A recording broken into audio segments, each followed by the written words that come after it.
ভারী বৃষ্টিতে চট্টগ্রামের নিচু এলাকায় জলবদ্ধতা সৃষ্টি হয়েছে। সে খবর জানাতে নগরীর চকবাজারে আছেন সহকর্মী শফিকুল আলম। সরাসরি যাচ্ছি তার কাছে।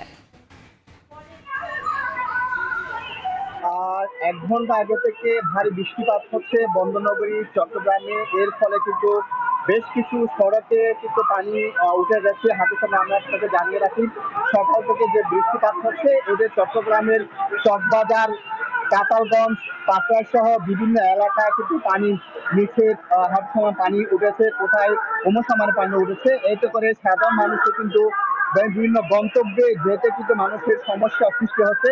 আমি এই মুহূর্তে যে কাঁঠালগঞ্জ আছি, এই এলাকায় সবসময় কিন্তু পানি উঠে, আজকেও কিন্তু পানি উঠেছে এবং পাঁচটাইশ এলাকায় পানি উঠেছে এবং চকবাজার এলাকায় পানি উঠেছে। তো এই যে বারবার জলাবদ্ধতা হচ্ছে, এই জলাবদ্ধতার জন্য কিন্তু 4টি সংস্থার সমন্বয়ে 14,000 কোটি টাকা প্রকল্প নেওয়া হয়েছিল এবং 11,000 কোটি টাকা ইতিমধ্যে, সেই 8,000 কোটি ইতিমধ্যে সেখানে খরচ করা হয়। তারপরে জলাবদ্ধতার হাত থেকে মুক্তি পাচ্ছে না। কিন্তু গত বছর আমরা দেখেছি জলাবদ্ধতার হার কিছুটা কম ছিল।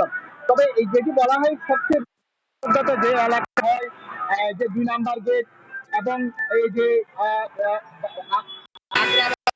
এবং জিসি মোড়, যে এলাকায় সবচেয়ে বেশি জলাবদ্ধতা হয় ওই এলাকায় কিন্তু এখন এরকম জলাবদ্ধতা হয় না। রিক্সাওয়ালা এবং সাধারণ ভ্যান এবং যে সিএনজি চালক, তাদের সাথে কথা বলেছিলাম, তাদের যে আয় রোজগার বন্ধ হয়ে যাচ্ছে এবং বিভিন্ন যে দোকানপাট, ব্যবসা প্রতিষ্ঠানে কিন্তু পানি উঠে যাচ্ছে। আপনাকে জানিয়ে রাখি, চট্টগ্রামের এই জলাবদ্ধতার কারণে কিন্তু যে বিভিন্ন যে ব্যবসায়ী এলাকা রয়েছে সেখানে কিন্তু মানুষকে বড় ধরনের মাসুল দিতে হয়, যেহেতু বন্দরনগরী চট্টগ্রাম। তো সেক্ষেত্রে সকাল থেকে যে ভারী বৃষ্টিপাত হচ্ছে এর ফলে কিন্তু বিভিন্ন এলাকা পানি উঠে গেছে। বিভিন্ন অলিগলিতে কিন্তু যে অলিগলিগুলো রয়েছে সেখানে কিন্তু সবচেয়ে বেশি পানি উঠেছে।